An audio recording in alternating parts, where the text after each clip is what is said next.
aujourd'hui, Photoshop Beta version 27.5. La version officielle, c'est 27.4. Alors, pour tous ceux qui ont une version Creative Cloud Premium, peuvent avoir accès aux versions Beta. Alors, c'est des options qui apparaîtront prochainement dans la version qui sera mise à jour. Alors, voilà, je vais vous montrer comment adapter une image 2D dans un paysage quelconque, mais avec des angles, une perspective peut-être aussi différente. Alors, ce que je vais faire, c'est que je vais aller chercher un véhicule que j'ai déjà pris ici. Je vais ici sélectionner mon véhicule. Alors, ce que je vais faire ici, c'est que je vais aller dans la section édition, pardon, copier. Je vais venir ici et je vais faire coller. Alors, au niveau du collage, oui, ben, j'ai choisi un véhicule qui va dans les couleurs automnales avec mon paysage et je peux l'agrandir ici comme ça. Ce que je vais faire maintenant, c'est de prendre l'outil de placement des calques ici pour être capable d'avoir accès aux commandes ici. Alors, supprimer l'arrière-plan.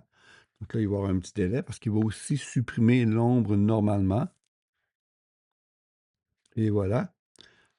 Maintenant, bon, je n'ai pas besoin de savoir ces options-là ici. Alors, donc, il parlait de comment faire des changements au niveau de l'arrière-plan. Alors, maintenant, ce que je veux faire, moi, c'est une sélection de mon élément ici. Et j'ai, quand je reclique mon objet, ici, j'ai un outil transformer l'image. En cliquant ici, mon image va devenir basse résolution et je vais pouvoir avoir accès, en faisant rotation de l'objet, une basse résolution de mon image, mais je vais pouvoir faire des transformations assez spectaculaires, je dirais. On se demande toujours ce que Photoshop peut faire à chaque nouvelle version. Alors, dans la version 27.5, c'est assez surprenant. Alors, voyons, c'est arrivé. Donc, je vais encore agrandir un peu ma Jeep, comme ça ici.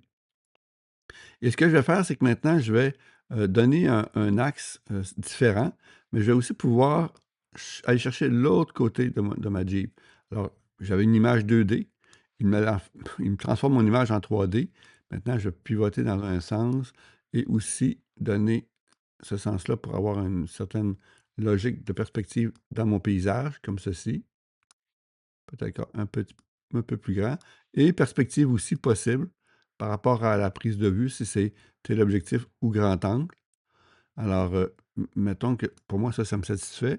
Donc, je vais pouvoir, moi, le positionner et je vais pouvoir valider.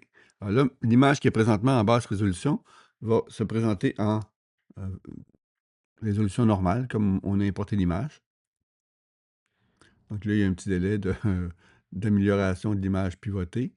Alors, c'est quand même incroyable qu'il ait pu inventer le côté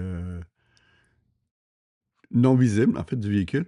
Alors voilà, et maintenant, je vais pouvoir harmoniser le tout dans mon paysage.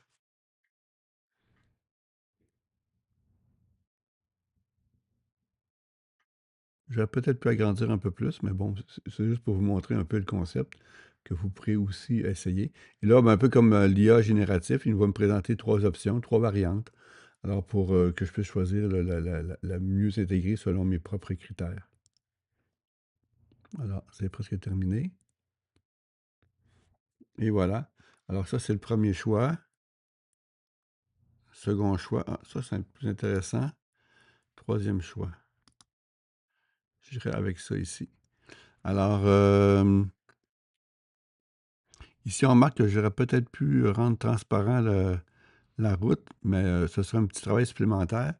Pour certains autres tests que j'ai pu faire, oui, il rend le vitrage transparent, mais comme ici, il y a comme une vitre par-dessus, il ne le fait pas. Mais ça, honnêtement, avec toutes les options qu'on a maintenant, c'est assez facile de pouvoir corriger ça.